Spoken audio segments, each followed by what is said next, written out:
നിങ്ങളുടെ വീട്ടിൽ മറഞ്ഞു കിടക്കുന്ന നിധി ഉണ്ടെങ്കിൽ എങ്ങനെ അത് കുഴിച്ച് പുറത്തെടുക്കാം? കേട്ടു നോക്കും. നിങ്ങളുടെ വീട്ടിൽ നിധിയുണ്ട്, നിങ്ങൾക്ക് സ്വയം കണ്ടെത്താം. അതിനൊക്കെ എന്താ മാർഗം എന്നറിയോ?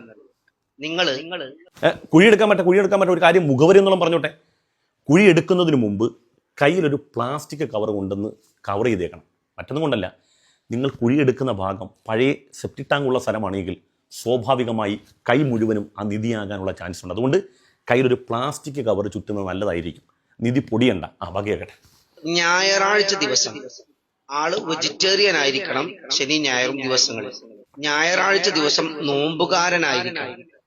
നോമ്പ് നോറ്റുകൊണ്ട് ഞായറാഴ്ച ദിവസം ഖമറിന്റെ സായത്തില്, അതായത് ചന്ദ്രന്റെ സമയത്ത് രാത്രി, ഒരു വെള്ള കാർഡ് എടുത്തുകൊണ്ട് അതില് കുങ്കുമപ്പൂവും. ഇങ്ങനെയൊക്കെ ചെയ്താൽ നിങ്ങളുടെ വീട്ടിൽ അല്ലെങ്കിൽ നിങ്ങളുടെ പറമ്പിൽ മറഞ്ഞു കിടക്കുന്ന നിധി പുറത്തെടുക്കാം. നിധി ഇല്ലെന്നും നിധി കിട്ടത്തില്ലെന്നൊന്നും അല്ല ഞാൻ പറയുന്നത്. ഈ നിധിയെക്കുറിച്ചും അത് കിട്ടിയാൽ അതിൻ്റെ സക്കാത്തിനെ കുറിച്ചും ഒക്കെ ഇസ്ലാമിക കർമ്മശാസ്ത്ര ലോകം ചർച്ച ചെയ്തിട്ടുണ്ട്. അതല്ല നമ്മുടെ വിഷയം. ഇങ്ങനൊരു നിധി പുറത്തെടുക്കാൻ ഇവർക്കൊക്കെ സാധ്യമായിരുന്നു എങ്കിൽ ഇവരൊന്നും ഈ പണിക്ക് നിൽക്കത്തില്ല. ഞാൻ അദ്ദേഹത്തെ വിമർശിക്കാൻ വേണ്ടി വന്നതല്ല. നിങ്ങളെപ്പോലുള്ള നിഷ്കളങ്കരായ മനുഷ്യരോടാണ് ഞാൻ ഈ ഉദ്ബോധനം നടത്തുന്നത്. നിങ്ങളൊന്ന് മനസ്സിലാക്കിയേ.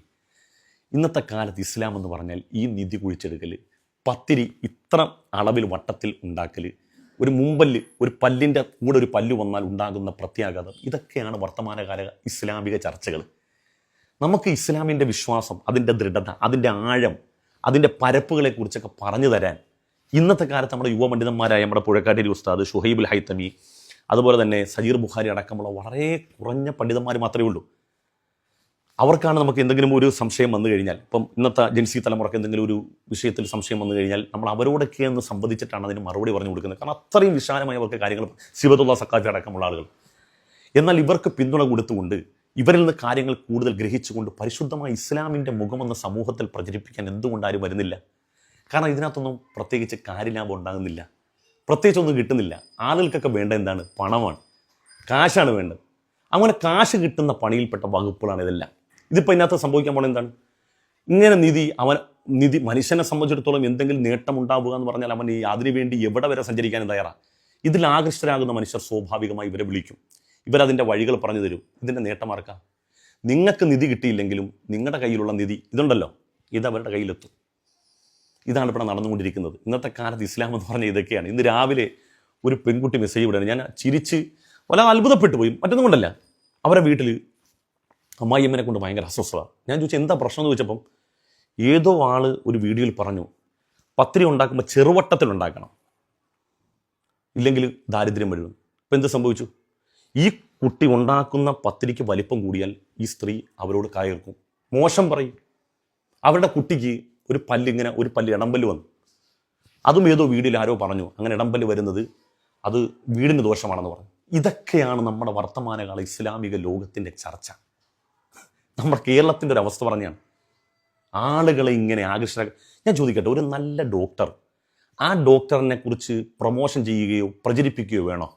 അയാൾ നല്ല വൈദ്യനും നല്ല ഡോക്ടറുമാണെങ്കിൽ ലക്ഷക്കണക്കിന് ആളുകൾ അദ്ദേഹത്തിലേക്ക് ഓടിച്ചെല്ലൂല്ലേ? നമ്മളിങ്ങനെ പറഞ്ഞിട്ട് പ്രചാരണം കൊണ്ട്, മൊഴിപ്രചാരണം കൊണ്ട് അയാൾ നല്ലൊരു വൈദ്യനാണ്, അയാൾ നല്ല ഉഷാറുള്ള ഡോക്ടറാണെന്ന് പറയുമ്പോൾ എന്തിനാണ് ഇവരൊക്കെ ഇങ്ങനെ പ്രൊമോഷൻ ചെയ്യുന്നത്? നിങ്ങൾ കാണുന്നില്ല ഈ കള്ളത്തരമൊന്നും, വർത്തമാനകാലത്തെ കള്ളത്തരമൊന്നും കാണുന്നില്ലേ?